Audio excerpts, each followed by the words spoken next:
Breaking news చూస్తున్నాం. హైదరాబాద్ నగరంలోని మూసీ నది పరివాహక ప్రాంతాల్లో ఇళ్ల కూల్చివేతలపై బాధితులతో కలిసి మహాధర్నాకు బీజేపీ ప్లాన్ చేసింది. ఈ నెల 25న ఇందిరా పార్క్ ధర్నా చౌక్ వద్ద కేంద్ర మంత్రి BJP state chief Kishan Reddy అధ్యక్షతన బాధితులతో మహాధర్నా ఏర్పాటు చేయనున్నారు.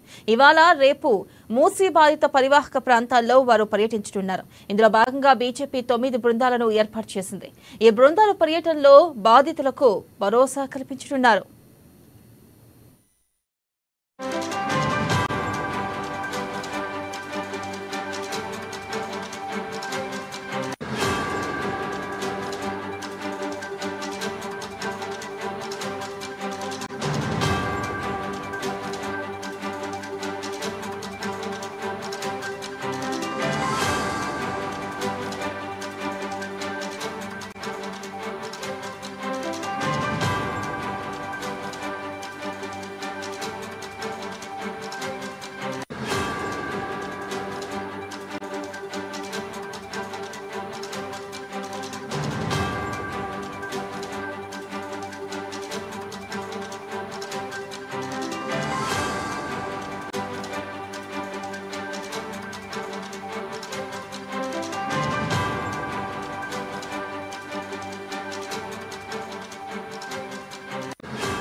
బ్రేకింగ్ న్యూస్ చూస్తున్నాం. హైదరాబాద్ నగరంలోని మూసీ నది పరివాహక ప్రాంతాల్లో ఇళ్ల కూల్చివేతలపై బాధితులతో కలిసి మహాధర్నాకు బీజేపీ ప్లాన్ చేసింది.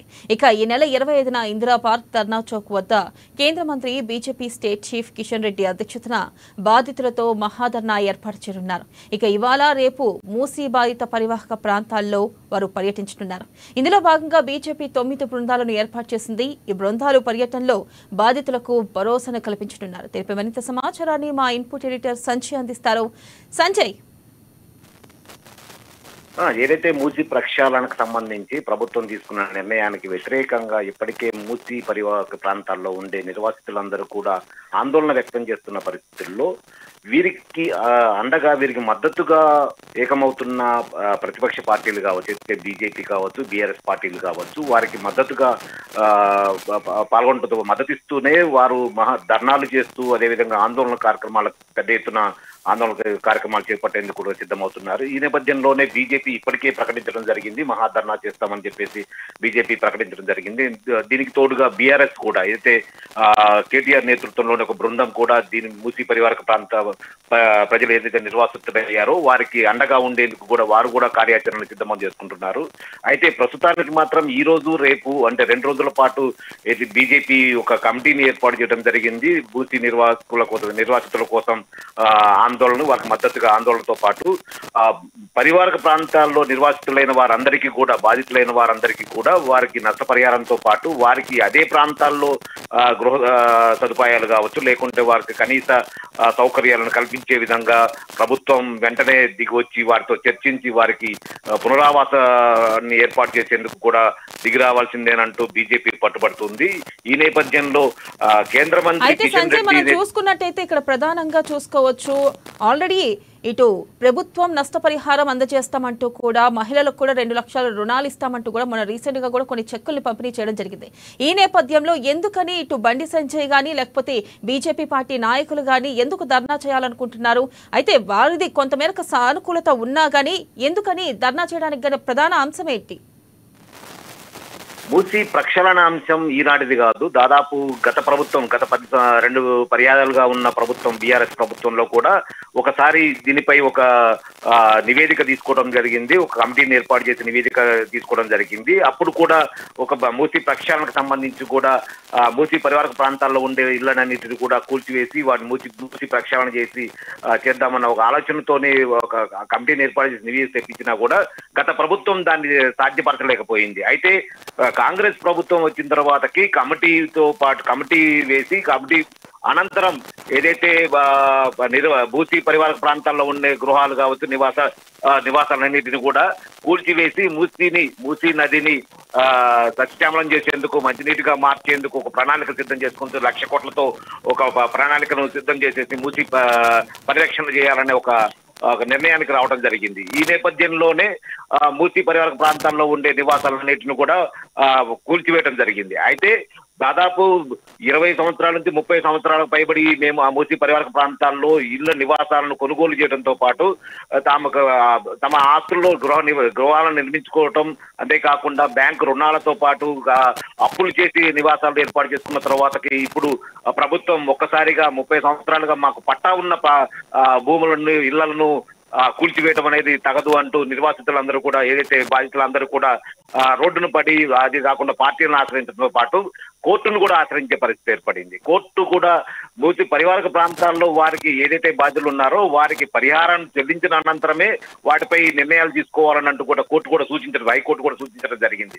ఈ నేపథ్యంలో ప్రభుత్వం కూడా వారికి ఏదైతే నిర్వాసితులు ఉన్నారో వారందరికీ కూడా, బాధితులందరికీ కూడా మేము నష్టపరిహారం చెల్లిస్తాం, అంతేకాకుండా నివాసానికి కూడా మేము రుణాలను కూడా అందించేందుకు కూడా మేము సిద్ధమంటూ కూడా ప్రభుత్వం ప్రకటించింది. అయితే 30 సంవత్సరాలుగా పట్టా భూముల్లో నిర్మించుకున్న గృహాలను తొలగించడంతో పాటు మాకు ఆ ప్రాంతాల నుంచి 30 సంవత్సరాలుగా ఉన్న ప్రాంతం నుంచి వేరే ప్రాంతానికి వెళ్ళటం అనేది మాకు ఇబ్బందికరంగా ఉందనంటూ బాధితులు ఎవరైతే ఆందోళన వ్యక్తం చేస్తున్నారో, అంతేకాకుండా గృహాలు కోల్పోయిన వారందరూ కూడా రోడ్డును పడిన పరిస్థితి ఏర్పడిందో వారికి మద్దతుగా ఏదైతే బీజేపీ, అదేవిధంగా బీఆర్ఎస్ పార్టీలు నేతలు అంతేకాకుండా వచ్చి వారికి మద్దతు ఇవ్వడంతో వారందరూ కూడా ఇప్పుడు తిరిగి మాకు అదే ప్రాంతంలో నివాసాలు ఏర్పాటు చేయాలి, అదే ప్రాంతంలో గృహాలు ఇవ్వాలని అంటూ మాకు అవసరమైన కనీస సౌకర్యాలను కూడా కల్పించాలని అంటూ బాధితులకు అండగా పార్టీలు మద్దతు ఇవ్వడంతో ప్రస్తుతం మళ్ళీ ఈ అంశం వివాదంగా మారుతూ, అంతేకాకుండా తెరపైకి రాజకీయ రంగు పులుపునేలా చేస్తుందని చెప్పొచ్చు.